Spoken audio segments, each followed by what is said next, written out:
प्रयत्न देवेंद्र फडणवीस साहेब तुम्ही करत आहात हे आम्हाला दिसतंय। आमचीच माणसं तुम्ही आमच्या अंगावर घालत आहात, आमच्या पोरांची माती तुम्ही भडकवतात, आमच्या पोरावर दंगली सारखे मोठमोठे गुन्हे तुम्ही दाखल करताय आणि तुमच्या नेत्यांना तुम्ही मोठं करताय।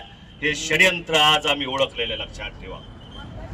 आमच्या पोराला मारण्यात आलं, आमच्या पोराच्या अंगावर लघुशंका करण्यात आली तरी तुम्ही जागे होत नाही, आमची साधी दखल सुद्धा तुम्हाला घ्यावीची वाटत नाही, याची चौकशी सुद्धा तुम्ही करत नाही। याच्यामध्ये मोठा राजकीय पुढारी नाही म्हणून तुम्ही या प्रकरणाकडे दुर्लक्ष करत आहात देवेंद्र फडणवीस साहेब। साध्या साध्या प्रकरणांना तुम्ही SIT लावता, साध्या साध्या प्रकरणामध्ये तुम्ही गुन्हेगारांना मोक्का लावता, पण आमच्या पोराच्या अंगावर लघुशंका केली, त्याची पाय मोडले तरी तुम्ही त्याच्यावर कुठलीही कारवाई केली नाही।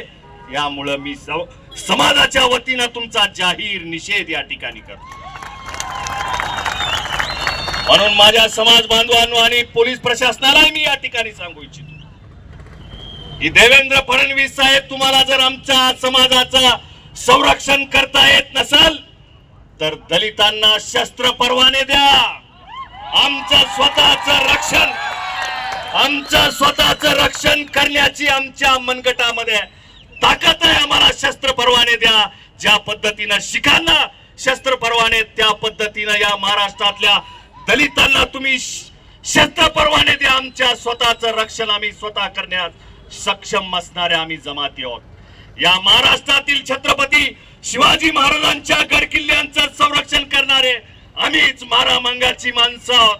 छत्रपती शिवाजी महाराजांचे स्वराज्य स्थापन करणारे आम्हीच महारामांगाची माणसं आहोत। छत्रपती संभाजी राजांचा अंत्यविधी करणारे आम्हीच महारामांगाची माणसं आहोत, तुम्ही कुणी नव्हतात, लक्षात ठेवा। म्हणून माझ्या समाज बांधवांनो, घाबरून जायचं नाही। या असल्या वरण भात वाल्यांना घाबरायचं नाही, बिलकुल घाबरायचं नाही। माजलेल्या आणि मस्तावलेल्या जनावराचा नरडा चिरून त्याची रक्त पिणारी औलाद आपली आहे। हा इतिहास आहे आपला महारामांगाचा, लक्षात ठेवा।